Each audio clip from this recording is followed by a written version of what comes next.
lalabasin, haharap sa altar at mananalamin at sa kalalakad ng pakendeng-dendeng.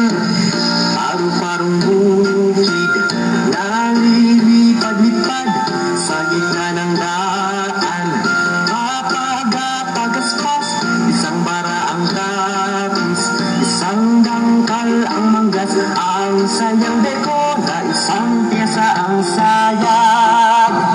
May paineta pa siya, may sukulay pa man din, nagos de oretes ang palalabasin, haharap sa altar at mananalamin at sa kalalakad ng pakendeng-dendeng. May paineta pa siya, may sukulay pa man din, nagos de oretes ang palalabasin,